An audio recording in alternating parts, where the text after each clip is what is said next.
boa noite a todos. Meu abraço àqueles que ainda não cumprimentei. Saulo de Tarso, quando ainda rabino, e se dirigia e falava numa sinagoga, antes de fazer qualquer comentário, ele lia previamente um trecho do Antigo Testamento, a Torá, como eles chamavam. Só depois ele comentava aquele trecho. Isso nos dá uma reflexão de que nós devemos primeiro conhecer alguma coisa para depois comentarmos. Daí podemos dizer que o Espiritismo, que é o cristianismo redivivo, para ser melhor entendido, é muito importante que conheçamos o Novo Testamento. E o Novo Testamento, por sua vez, para ser melhor compreendido, é de fundamental importância que conheçamos o Antigo Testamento. É por isso que a gente está apresentando esta série que estamos preparando, né, sobre o Antigo Testamento. Temos aqui duas falas, uma do Haroldo, em um novo livro dele, intitulado Estudando a Gênese à Luz do Espiritismo, e ele diz: se estudar o Espiritismo requer compreender o Evangelho, a compreensão do Evangelho demanda o conhecimento do Velho Testamento.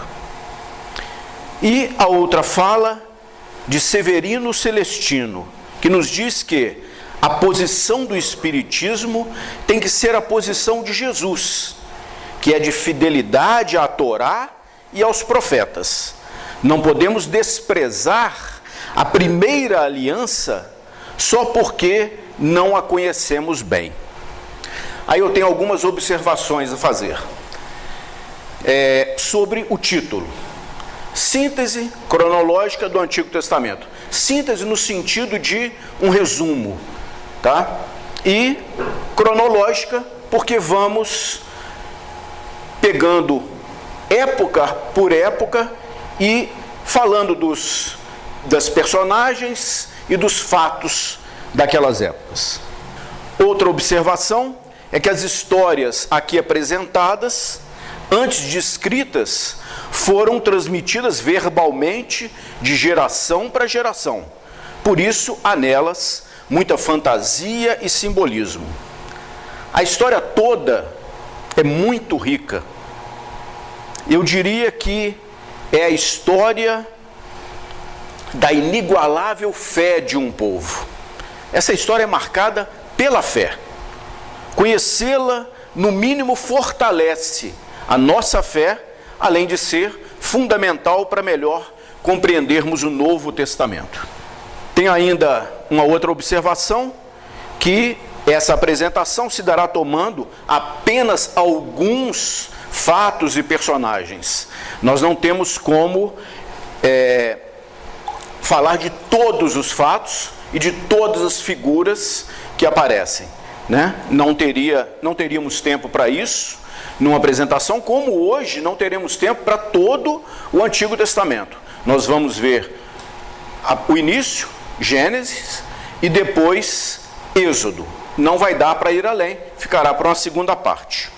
Essa escolha que fizemos é uma escolha subjetiva, né? E teve em mente que serviria apenas para nos situarmos no tempo histórico.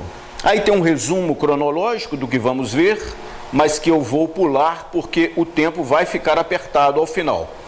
Vamos começar então voltando muito no tempo, para vermos o que nos mostra a ciência sobre a origem dos tempos.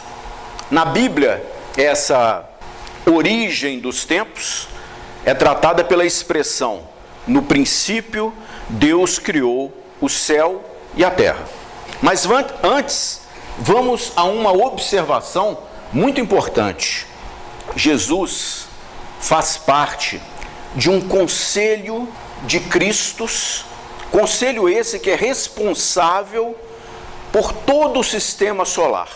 E Jesus é aquele do conselho que é o responsável por governar o nosso planeta. Onde está isso na Bíblia? João, em Apocalipse, escreveu que Jesus é o alfa e o ômega da criação. Então podemos afirmar que tudo que nós vamos ver que a ciência nos conta sobre a criação da Terra, tudo isso estava sob a direção de Jesus. Então vamos à ciência. De acordo com a teoria mais aceita hoje, os planetas do sistema solar foram formados a partir de nuvens de gás em rotação e poeiras dispersas. Isso há aproximadamente 4,5 a 4,7 bilhões de anos. Até a metade desse tempo, 2,7 bilhões de anos, o planeta foi totalmente desprovido de vida material. Fósseis das primeiras algas são datados de 2,7 bilhões de anos, mas eram algas que estavam nas águas, como é próprio das algas. E a vida então estava confinada à água. Só depois de muito tempo, mas muito tempo mesmo, ou seja, de 2,7 bilhões de anos até 250 milhões de anos, tem muito tempo. Somente há 250 milhões de anos se deu o trânsito da vida vegetal da água para a terra, que primeiro se cobriu de verde, só os vegetais. Na terra só tínhamos vegetais inicialmente. Depois, com a evolução, surgiram os animais. Estima-se que há aproximadamente 4 milhões de anos, os nossos mais antigos antepassados se estabeleceram na Terra. Se estabeleceram através da evolução. Enfim, podemos dizer que chegamos. A capacidade de adaptação do homem perante as mudanças ambientais foi fator decisivo para o seu domínio sobre as outras espécies e até para se garantir como espécie viva em função de tantas adversidades, principalmente frio. A última era glacial demorou 2 milhões de anos e terminou logo ali, há 10 mil anos, pouco tempo atrás. Há 300 mil anos, o homem já possuía um método de comunicação. Ou seja, ele já começou a se comunicar quando estávamos ainda na era glacial. Porque se a última terminou há 10 mil anos e os primeiros métodos de comunicação se deram há 300 mil anos, isso se deu ainda enquanto estávamos em plena era glacial. A escrita somente apareceu há 3.500 anos, antes de Cristo. Agora chega de ciência e vamos ao que nos conta sobre isso a Bíblia. E a continuação dessa história. A Bíblia tem início com Gênesis, as origens do mundo e da humanidade, da criação ao dilúvio. Assim começa a Bíblia. Até agora, nada existe. Deus é tudo o que há. Posso falar sem o microfone? Acho que sim, né? Quando eu falei um pouco sem, eu vi que estava bom. Até agora, nada existe. Deus é tudo o que há. De repente, Deus se torna criador. Fez tudo isso em 6 dias. Nossa, 6 dias? 6 dias no tempo de Deus. Kardec vai fazer uma observação muito interessante sobre isso.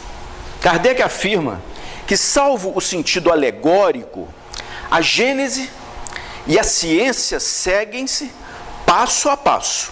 Para corroborar isso que Kardec afirmou, ele fez um quadro comparativo desses 6 dias com os períodos de formação da Terra. Sugiro que leiam sobre isso a Gênese, e um outro bom livro sobre o assunto é Breve História de Todos Nós. Essa breve história de todos nós é esse livretinho, e ele foi escrito por diversos autores, inclusive o Ricardo Baesso, que é mais conhecido nosso aqui. E ele vem atender aquele nosso desejo de conhecer de onde eu venho, por que eu estou aqui, por que eu estou desse jeito, por que eu sou do jeito que eu sou e para onde eu vou. Mas principalmente responde de onde eu vim. A criação do universo, tirado do nada em alguns dias, por um único ato da vontade criadora, é, segundo Kardec, uma epopeia rica em alegorias.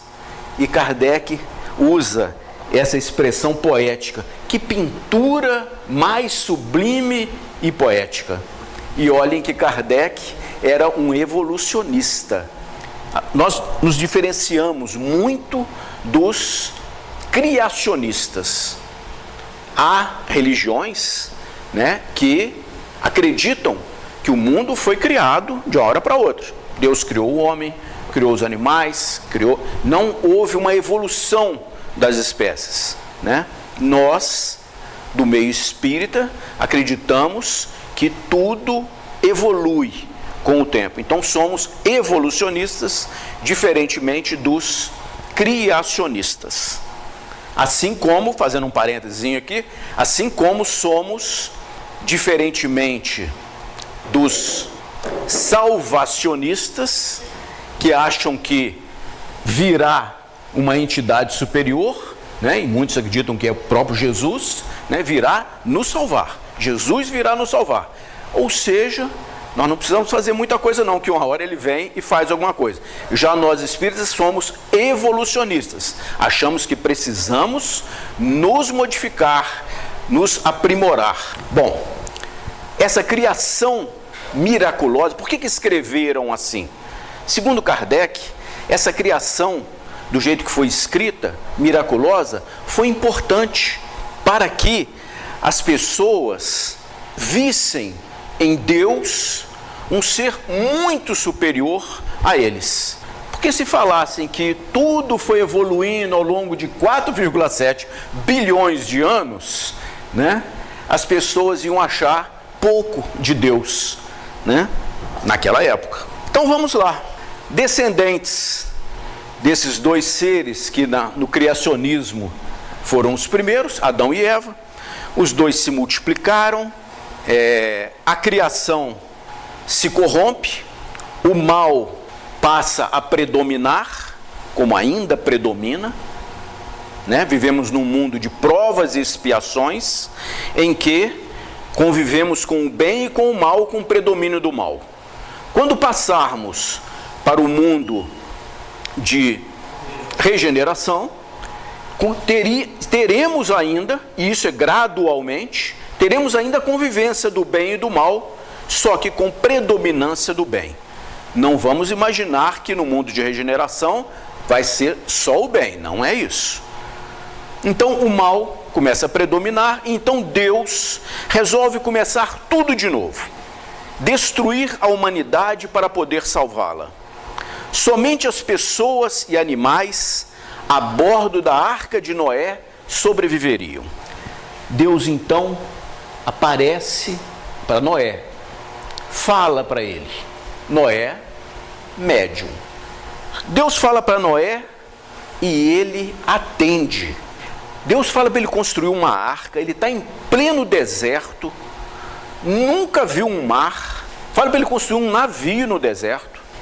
Ele é motivo de chacota dos amigos, a mulher dele acha que ele é um tolo por estar fazendo aquilo ali, mas ele resolve atender o chamado de Deus. Esse é um primeiro ato de fé relatado na história da humanidade. Relatado. Se tiver outro anterior, não sabemos. Relatado, esse é o primeiro. Bom, vamos dar um pulo na história. Essa história é cheia de pulos. A Bíblia é cheia de pulos. 8 gerações se passaram depois de Noé. Na cidade de Ur, começa a história de um homem chamado Abrão. Eles chamavam no início Abrão, sem o segundo A. Sua única tristeza era o fato de que Sarai, a sua esposa, era incapaz de gerar filhos. Um dia, no templo de Ur, Abrão ouve uma voz. Assim como seu antepassado Noé, ele também era médium. E ele ouviu uma voz, e era a voz de Deus. Hoje sabemos que era a voz de algum espírito elevado, né? Mas na época, e vamos tratar assim, porque assim é que estamos relatando como se está transcrito na Bíblia. Ele escuta a voz de Deus. E Deus fala com ele: Abrão, deixe o seu país, seu povo, sua casa e vá para uma terra que eu vou lhe mostrar. Nem sabia para onde era ainda. Você terá filhos e eu farei de você uma grande nação. E ele aceita, assim como Noé, aceita aquela orientação de Deus. Dizem que uma coisa é você receber uma orientação que você acredita que é de Deus, que fala para você largar a sua casa, largar tudo que você tem, seus amigos, sua família, e ir embora, pegar a estrada e ir embora. Outra coisa é você chegar em casa e contar isso para sua mulher, né? E ele faz isso. A Sarai, a esposa dele, quando ele encontra, ele fala: Sarai, hoje Deus falou comigo. Aí ela pergunta: qual Deus? Ele responde: o único. É a primeira referência feita por um homem a um Deus único. Por isso que ele é chamado de o pai do monoteísmo. Depositar a fé num único Deus seria muito arriscado para eles. Eles acreditavam em Deus de tudo, Deus da fertilidade, né? Deus disso, Deus daquilo. Mas Sarai, apesar disso, concorda, e eles partem até encontrarem um oásis.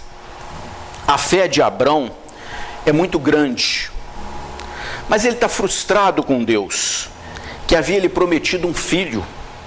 Sarai, então, eles estão acampados lá no oásis. Sarai, então, lhe diz: Deus sempre cumpre suas promessas, Abrão. Ele prometeu que você seria pai, não que eu seria a mãe do seu filho.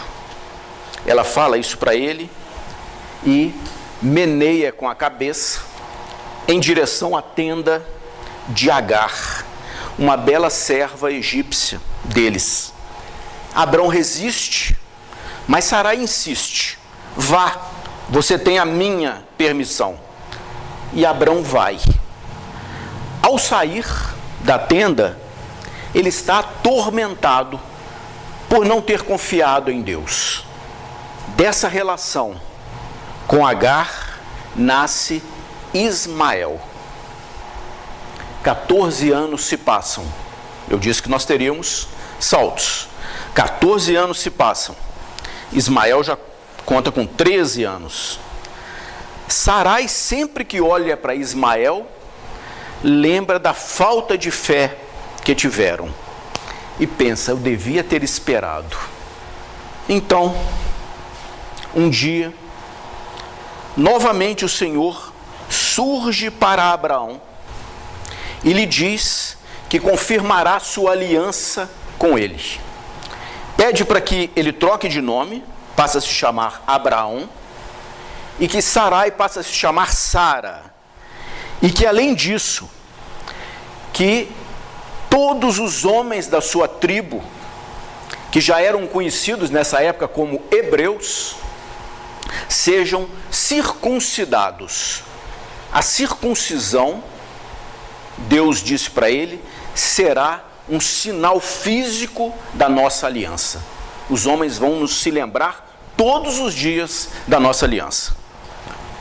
Passado um tempo, Abrão vê 3 homens chegando no acampamento deles.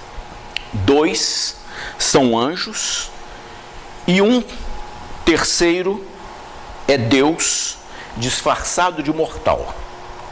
Mas Abrão, embora já tenha escutado Deus, não o reconhece. E pergunta: vocês vêm de longe? Um dos anjos responde: sim, de muito longe. Deus então fala para ele assim: no ano que vem a sua esposa já terá um filho. Sara está na tenda ao lado e ri daquilo. E uma voz aparece na tenda e fala: está rindo de quê? Ela quase morre de susto, não tinha ninguém na tenda com ela. E a voz continua a falar com ela: para que você nunca se esqueça de que duvidou de mim, quando o seu filho nascer, você lhe dará o nome de Isaque, que significa risada. O tempo passa e do acampamento de Abraão vem um urro de uma mulher sofrendo as dores de parto.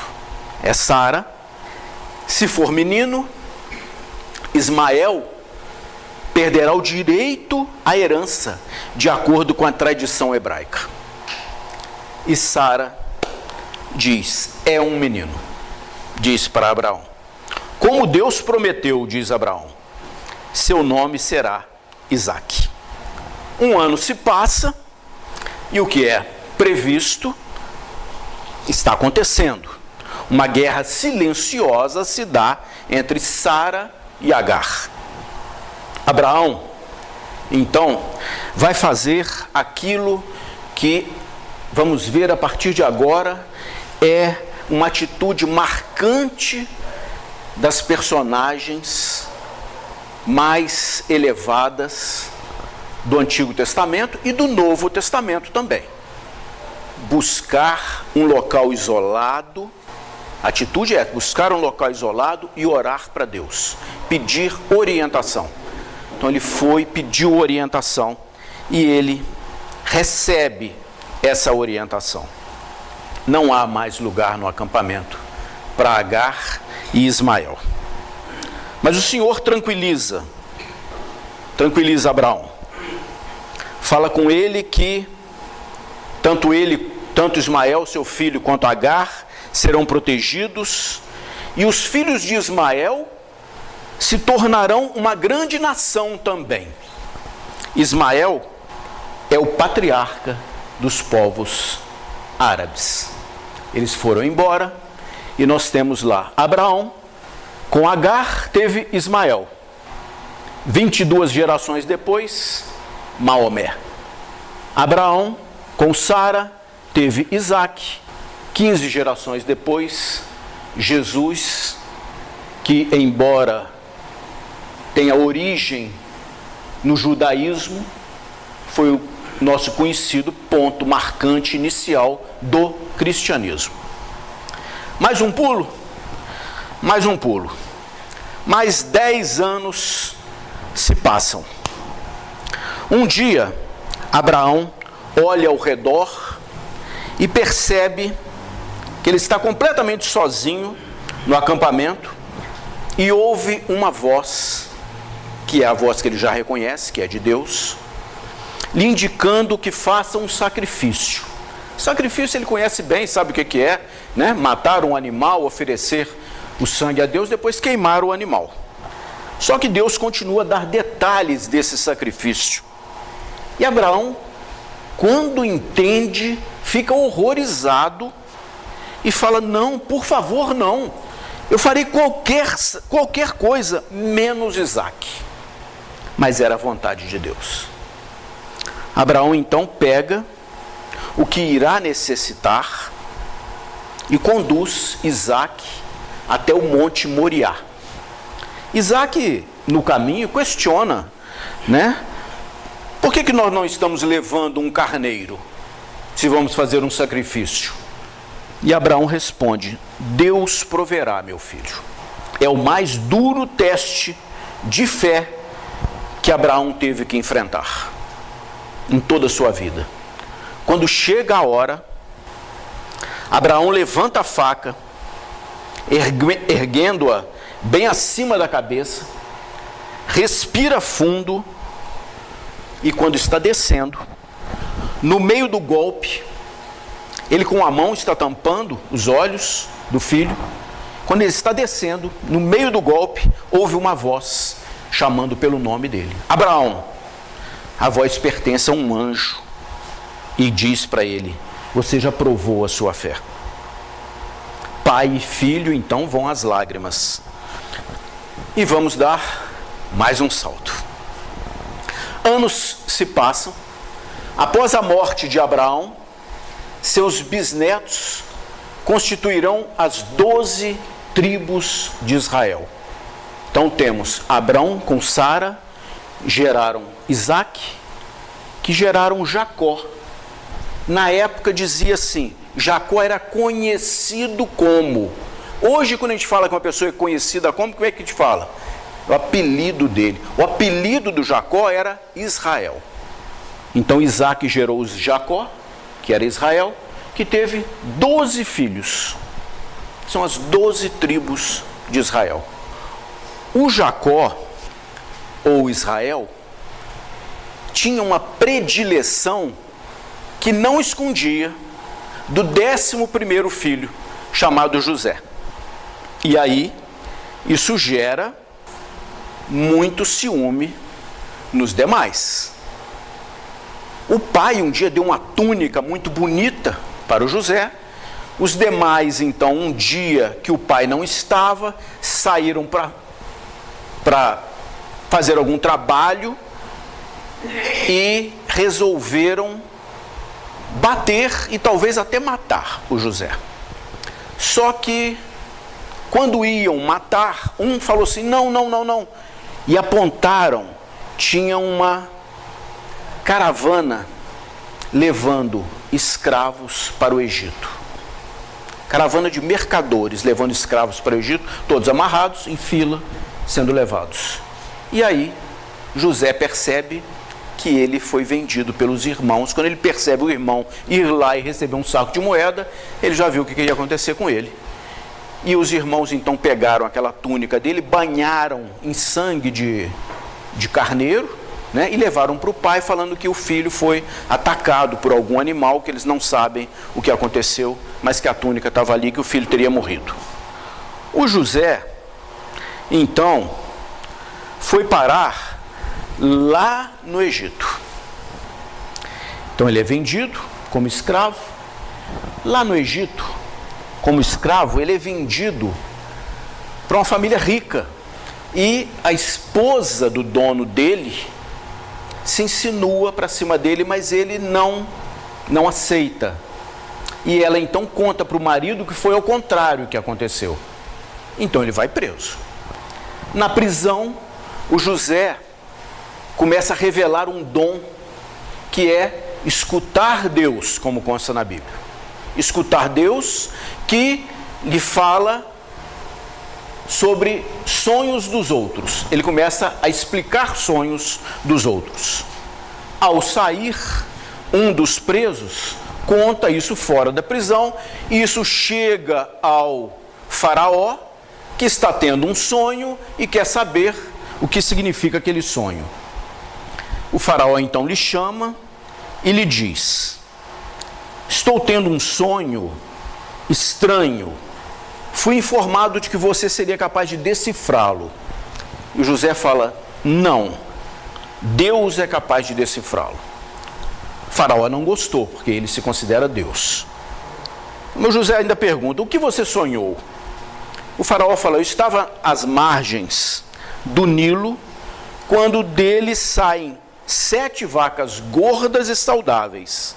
Então outras 7, feias e magras, saem também e devoram estas saudáveis. Depois eu tive um outro sonho, muito semelhante. 7 espigas cheias de trigo brilham sob o sol, para em seguida serem devoradas por 7 espigas podres e mirradas. O seu Deus, Faraó fala com ele, consegue explicar isso? E ele fala, depois de meditar e esperar a voz de Deus, ele fala que as vacas e os grãos são a mesma coisa. Haverá 7 anos de muita fartura, seguidos de 7 anos de fome. Armazene comida para enfrentar esse período. E a profecia de José se prova verdadeira. A provisão feita impede que a nação passe fome quando chegam os tempos difíceis. Seu sucesso faz com que ele seja incorporado à alta sociedade egípcia. Passa a usar peruca, seus olhos são pintados com delineador para não queimar no sol, né? Graças a José, a riqueza do faraó aumentou mais ainda, porque as pessoas, os fazendeiros do entorno, não tendo produção, tiveram que vender a preço muito barato para o faraó. E esta seca não estava se dando somente no Egito, mas em todo o entorno do Egito. Então, os povos vizinhos, como os refugiados de hoje, estavam migrando para o Egito em busca de alimentos. Uns para ficar, outros, como os irmãos de José, amando do pai Jacó, foram para o Egito para comprar trigo. E José, um dia, passando numa carruagem, viu os irmãos, pediu que parassem, pediu para os guardas recolher esses homens e levá-los para o palácio. Graças à peruca e o delineador, esses irmãos não o reconheceram. Agora José tinha o poder de mudar a vida dos irmãos, para o bem ou para o mal. E mandou que eles fossem alimentados. Quando saem da sala, eles percebem que os burros deles estavam carregados, sem eles precisarem de comprar, carregados já de trigo. Eles jamais poderiam imaginar tanta bondade, mas José tinha bolado uma pegada. Pediu que um dos guardas colocasse uma taça de prata dentro de um dos sacos. E, quando foram sair, o guarda simulou que apalpou e viu alguma coisa dura e falou, eles roubaram uma taça. E o José, então, fala, foi esse mais novo. Esse mais novo era o único daqueles que tinham levado ele para fora da propriedade do pai, era o único que não tinha ido. José então colocou a culpa nele e falou que ele ficaria lá como escravo e que os outros fossem embora. Os irmãos se rebelaram e disseram que não, de jeito nenhum. E um deles falou assim, eu fico no lugar dele como escravo. Diante dessa mudança de atitude dos irmãos, o José pediu silêncio, dispensou os guardas e se apresentou para os irmãos. A sós, José sussurra, tirando a peruca, tragam o nosso pai até aqui. E os outros viram que era José, né? E seus irmãos trazem Israel para o Egito.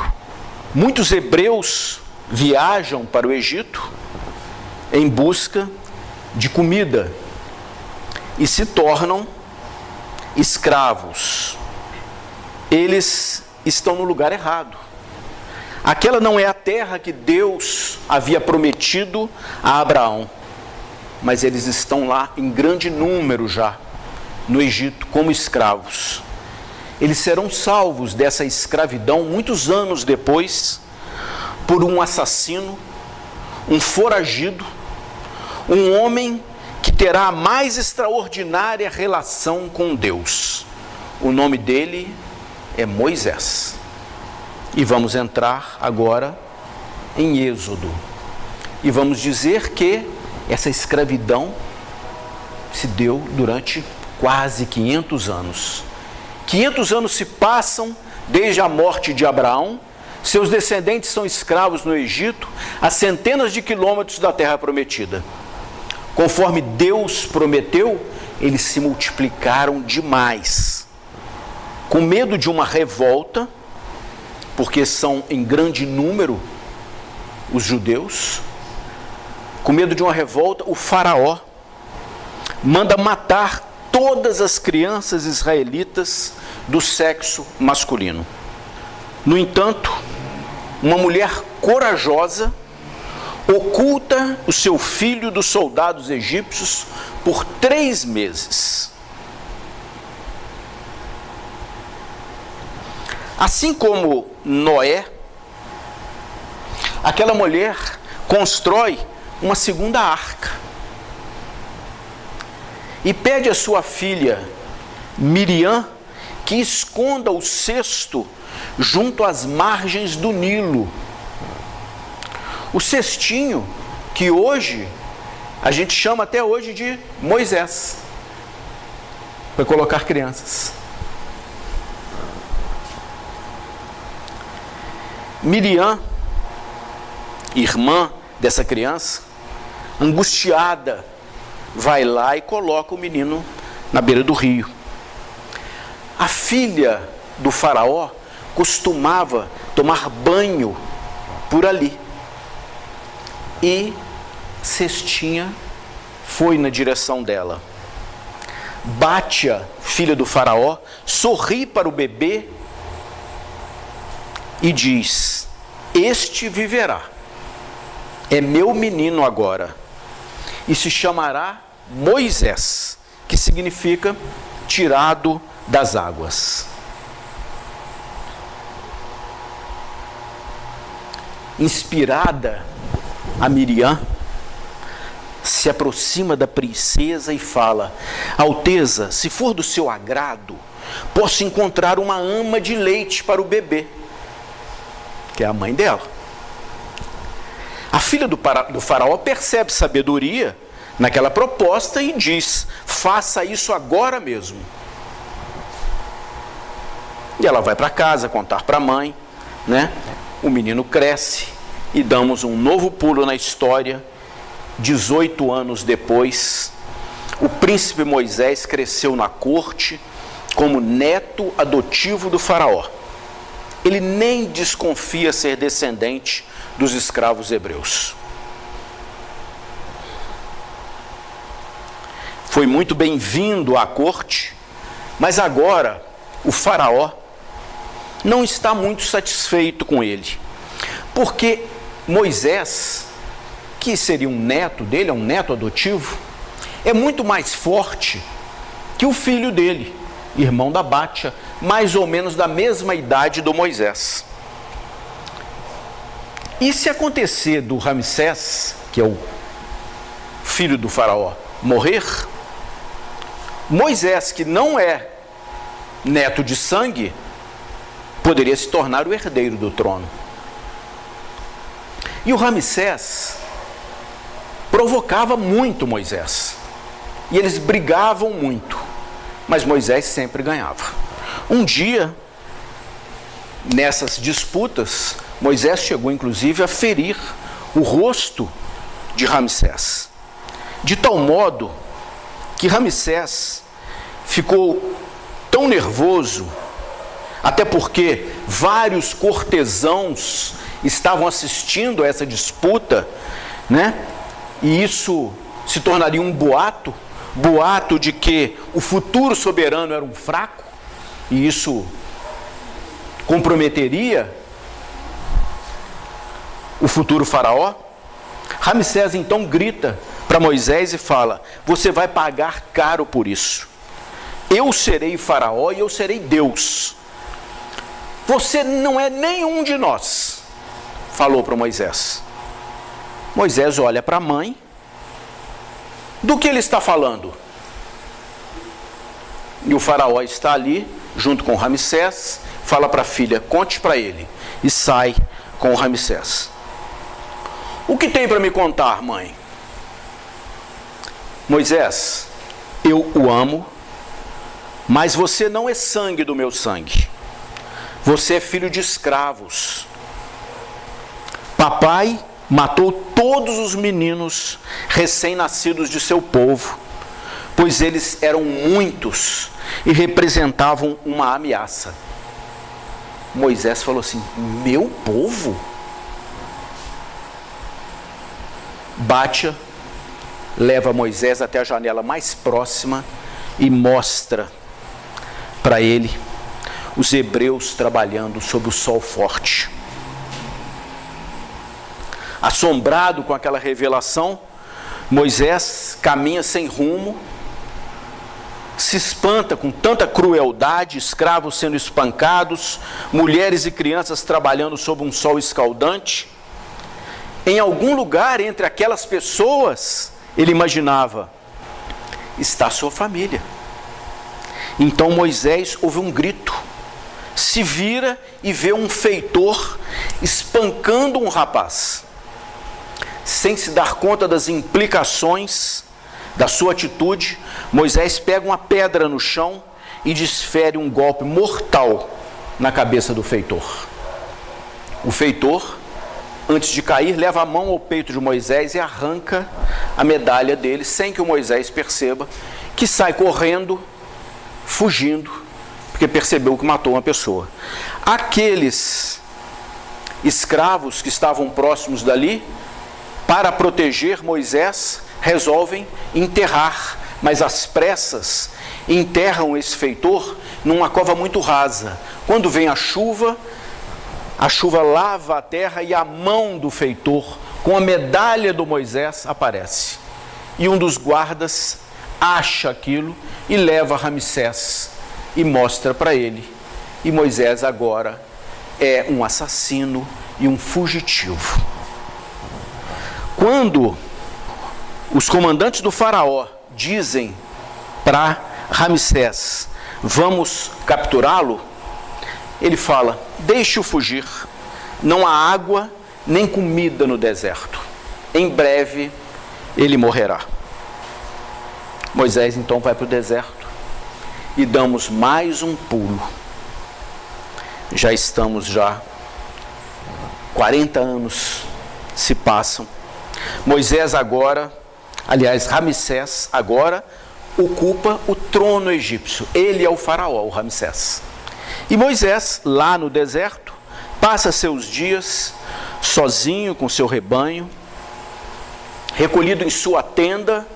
Moisés observa um dia que um arbusto é arrancado por um vento muito forte e para agarrado numa pedra próximo da tenda dele. Logo após, ele vê esse arbusto em chamas.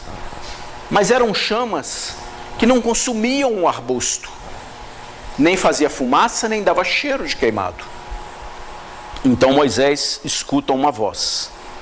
Moisés, Moisés, eu sou o Deus do seu pai, o Deus de Abraão, de Isaque e de Jacó. E o que o Senhor quer de mim? Moisés pergunta. E ele escuta as instruções de Deus. Mas fica confuso. Fala, libertá-los? Como? As chamas então envolvem Moisés. E ele se vê tomado por uma incrível sensação de propósito. E fala, eu farei o que me pede. Ao amanhecer, Moisés conduz seu rebanho para o Egito. Chegando, é puxado por um escravo, porque ele já estava, Moisés, já sendo procurado por um feitor, que viu aquele cara lá no meio sem trabalhar, né? Ele ia tomar chicotada, mas foi puxado por um escravo, e o escravo puxou puxou Moisés para o lado e falou assim: quem é você? Esse escravo era o Josué.